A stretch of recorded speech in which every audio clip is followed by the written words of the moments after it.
Es por eso que la Biblia nos demanda a orar en el nombre de Jesús, a reprender a Satanás en el nombre, a orar por los enfermos en el nombre. Yo lo creo, ¿y usted lo cree? Mira que está a su lado, dígale: yo creo el nombre que es sobre todo nombre. Dígale: yo creo en el nombre. No le reviente los oídos tampoco. Pero cuando Jesús estaba en la cruz, mire, el día de la oración estábamos recordando las palabras que Jesús dijo en la cruz. ¿Cuáles fueron? ¿Cuáles fueron las palabras que Jesús proclamó en la cruz? Pero yo voy a hacer aquí algo didáctico. Pastor, ayúdeme. ¿Quiénes recuerdan las palabras que Jesús dijo en la cruz? Levanten la mano. ¿Ninguno? Dígame una frase que Jesús dijo en la cruz. ¿Quién sabe una frase? El don Orlando, espérame. Lo que pasa es que por la lluvia no podemos oír. Apaguen y vuelven por ella. Perdónalos, Señor, que no saben lo que hacen. Perdónanos porque no saben. Oscar levantó la mano. Oscar va a decir otro. Versículo otra vez, versículo 14.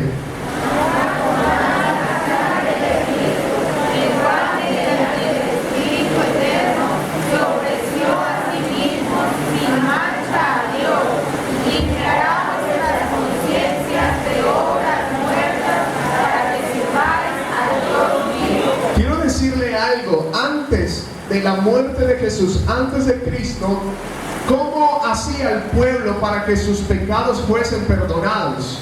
De hecho, los pecados no eran perdonados. Ellos tenían que ofrecer sacrificio. Cuando Moisés iba al tabernáculo, él ofrecía sacrificios por todo el pueblo, pero los sacrificios eran de animales. Mataban los animales, rociaban la sangre de los animales, y lo que hacía este sacrificio era cubrir, no perdonar. Se le llamaba el día de la expiación. Un día en el año Moisés tenía que hacer esto. El día de la expiación iba, ofrecía sacrificios, y dice la palabra que los pecados del pueblo eran cubiertos durante un año. Es decir, Dios no se volvía a acordar durante un año de esos pecados. Era el día de la expiación, pero era por medio de la sangre de animales. Es a lo que Hebreos se está refiriendo.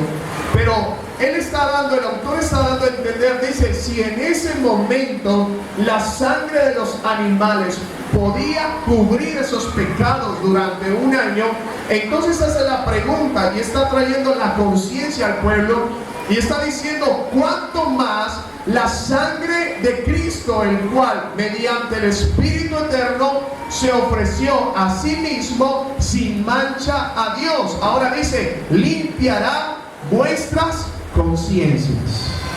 ¿Aló? ¿Limpiará qué? Lo primero que hace la sangre de Jesús, o ese gran poder de la sangre de Jesús, es limpiarnos de la culpa. Diga amén. Diga: la sangre de Cristo me limpia de la culpa.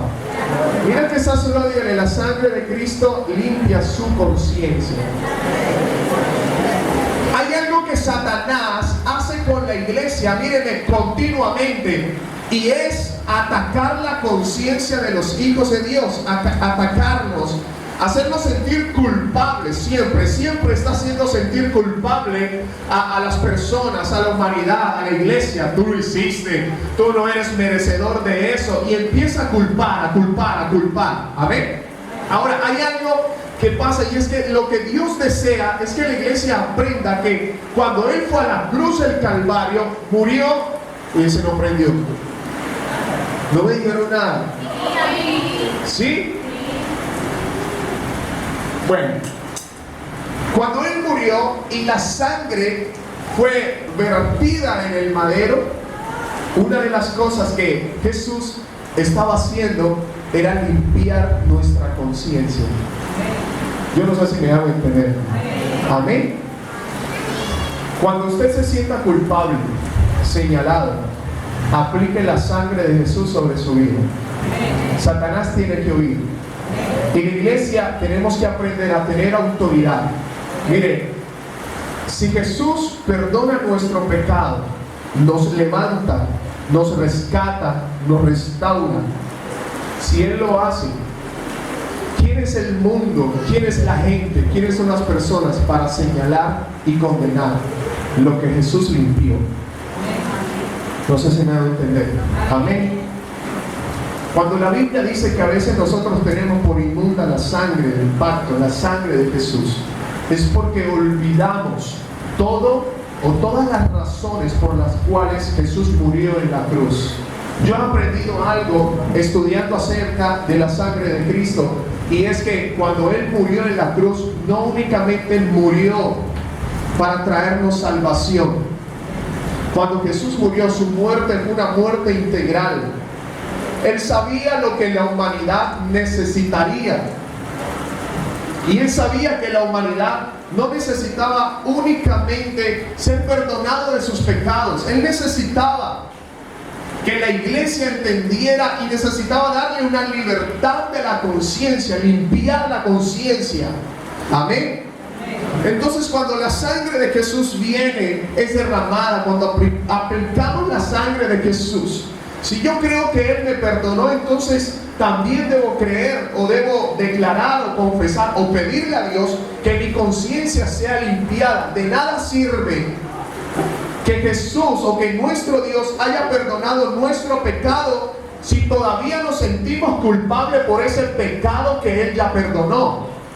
No sé si me hago entender. Amén o no amén. Y es lo que pasa. Ay, yo creo que Dios me perdonó, yo creo que Él perdonó mi pecado, pero todos los días nos estamos levantando sintiéndonos culpables por el pecado que cometimos. No tiene razón de ser eso. Amén. Porque Él nos trajo libertad. Libertad para que usted pudiese vivir o llevar una vida en paz y en abundancia.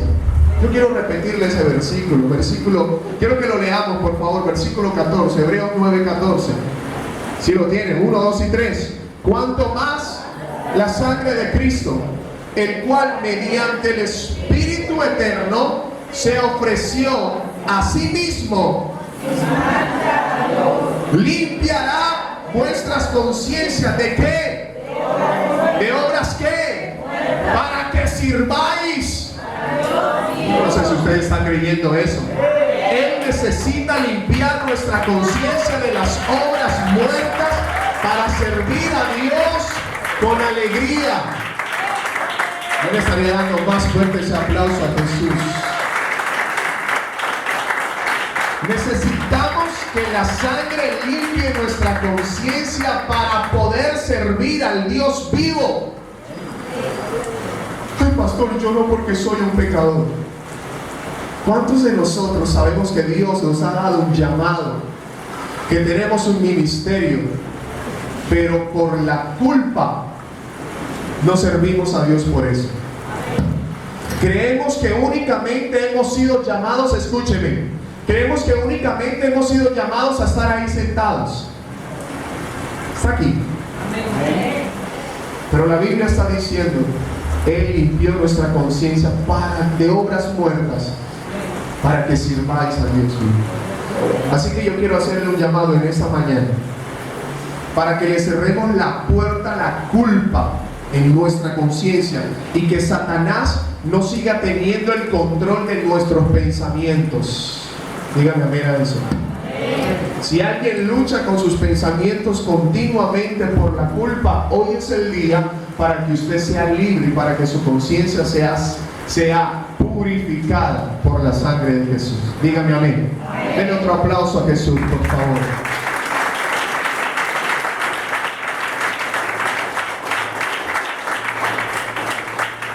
Hebreos 13. Ahora quiero que vayamos a Hebreos capítulo 13.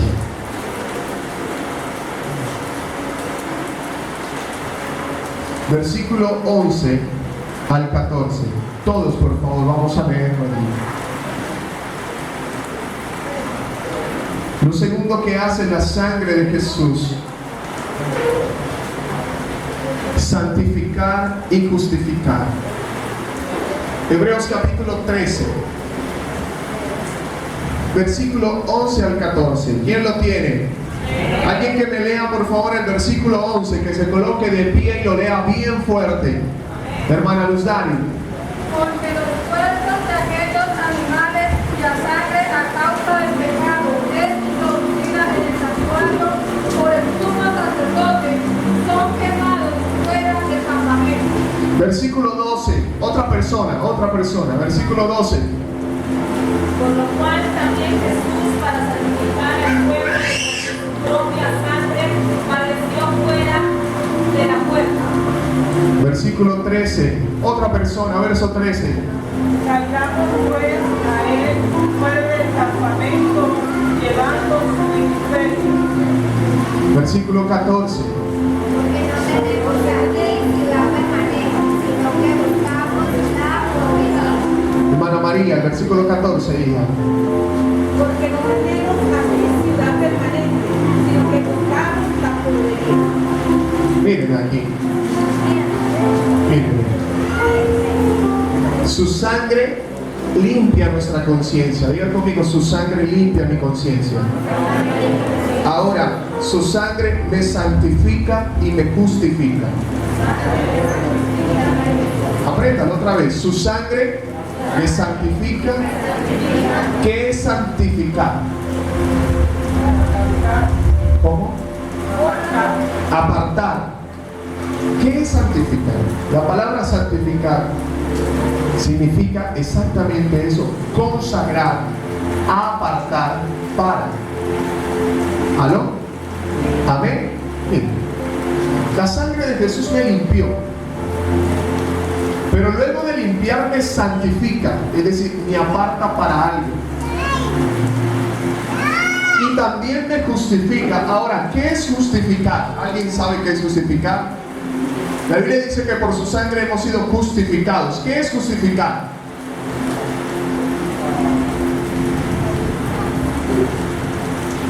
Me encanta esta definición y se la voy a decir. Justificar. Cuando alguien le dice a usted, justifique lo que está diciendo. Exponer razones o presentar documentos para demostrar que algo es admisible. Amén. Entiéndanlo. Exponer razones, presentar documentos para demostrar que algo es admisible. ¿Que algo es qué? Cuando Jesús muere en la cruz, dice la Biblia que Él exhibió públicamente, miren, ¿a quiénes? A los principados y a las ¿qué? Triunfando sobre ellos. Pero hay algo muy interesante. Dice que Él llevó el acta de los decretos, argumentos que nos eran contrarios y los clavó ¿en dónde? ¿Los clavó en dónde? Satanás levanta argumentos en contra de la iglesia. Satanás levanta argumentos en contra de nuestras vidas. Y un argumento es algo, es un documento, un acta, es un documento que dice, aquí dice que Hannah se portó mal, desobedeció a la mamá. Aquí dice que Hannah no vino al ayuno. Acá dice que, ¿cierto?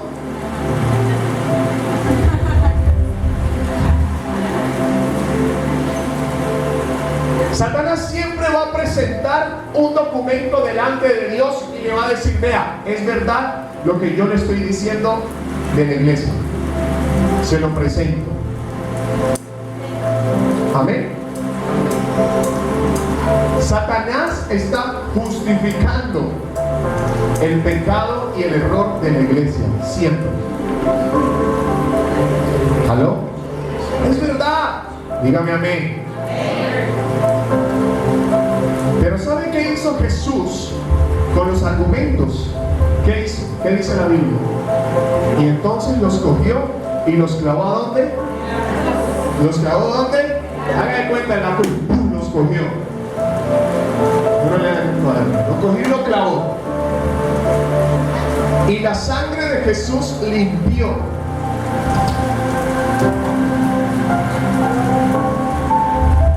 todos aquellos argumentos que nos eran contrarios. Pero mire a Satanás. Satanás también pide argumentos a Dios y le dice: muéstreme que ellos hayan sido justificados. ¿Cuál es el argumento que usa Dios ahora en contra? Los argumentos que usa Dios para demostrarle a Satanás que usted y yo hemos sido santificados y que hemos sido limpiados. ¿Cuál es el argumento? ¿Cuál es el documento? ¿Cuál es el documento? La sangre de Jesús. ¿Cuál es el documento? ¿Cuál es el documento? ¿Hace cuánto sucedió esto? ¿Hace cuánto sucedió eso? Se da cuenta que nosotros como iglesia seguimos viviendo esclavos de las mentiras de Satanás porque queremos hacerlo. Esto sucedió hace muchos años, pero seguimos viviendo bajo la culpabilidad, bajo esas palabras de derrota que Satanás está lanzando continuamente. Él no puedes, él no eres merecedor de eso. Pero Jesús siempre ha querido que su iglesia crea en el poder de la sangre de Cristo. ¿Tú crees en el poder de la sangre de Jesús? ¿Usted cree en el poder de la sangre de Jesús? Hoy declaramos que todo argumento que esté en contra de la iglesia ahora se derriba por el poder de la sangre de Cristo. Que todo argumento que ha habido en su contra, que no lo deja avanzar, que no lo deja seguir, que no lo deja crecer, en el nombre de Jesús de Nazaret se deshace en la cruz del Calvario. Y la iglesia recibe libertad para avanzar, libertad para buscar a Dios. Que nadie te culpe, que nadie te señale en la calle. Y si lo hace, siempre demuestre: la sangre de Jesús me hizo libre. No es una licencia para pecar, es una verdad, es una realidad que la iglesia tiene que creer. La sangre de Cristo me ha limpiado, la sangre de Jesús me ha santificado, la sangre de Jesús me ha justificado. Y yo lo creo. Yo no sé usted, pero yo lo creo. Den un aplauso a él, por favor.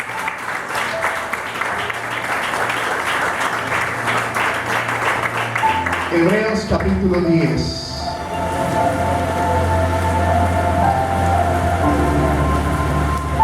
Mire, si no se ha dado cuenta, el libro de Hebreos, su mensaje principal fue la sangre de Jesús. Si usted quiere aprender y recibir dirección y recibir realmente un buen conocimiento sobre la sangre de Cristo, lea el libro de Hebreos. Todo el libro de Hebreos. Siempre el autor va a exponer puntos sobre la sangre de Jesús. Siempre va a hablar sobre la sangre de Jesús. Se desconoce quién escribió el libro de Hebreos, pero este hombre entendía muy bien lo que sucedió en la cruz del Calvario. ¿Aló? Hebreos capítulo 10, versículo 12.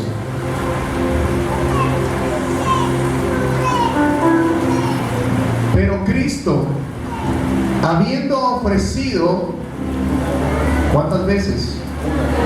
Una vez para siempre, un solo sacrificio por los pecados, se ha sentado. ¿Qué tal si lee ese versículo? 1, 2 y 3. Pero Cristo, habiendo ofrecido una vez para siempre un solo sacrificio por los pecados, se ha sentado a la diestra de Dios.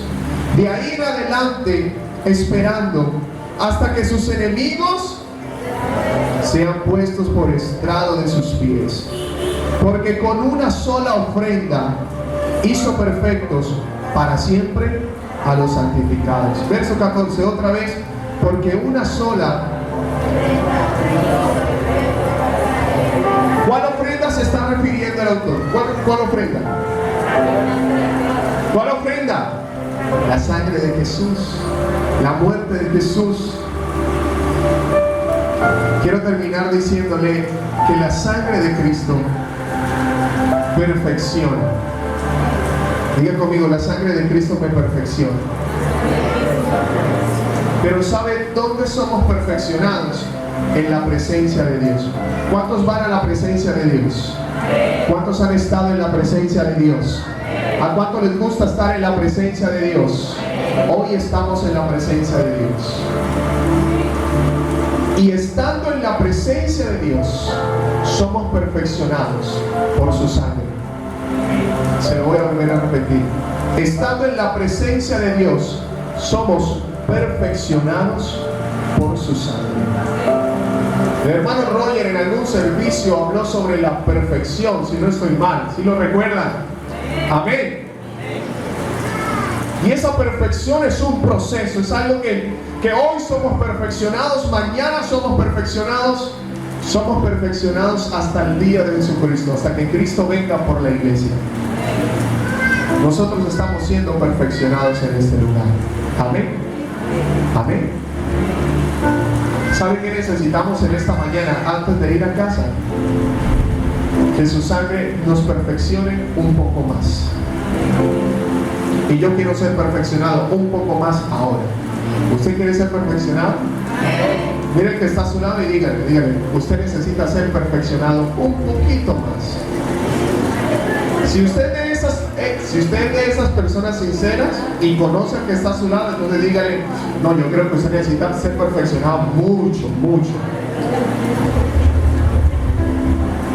Póngase de pie, por favor.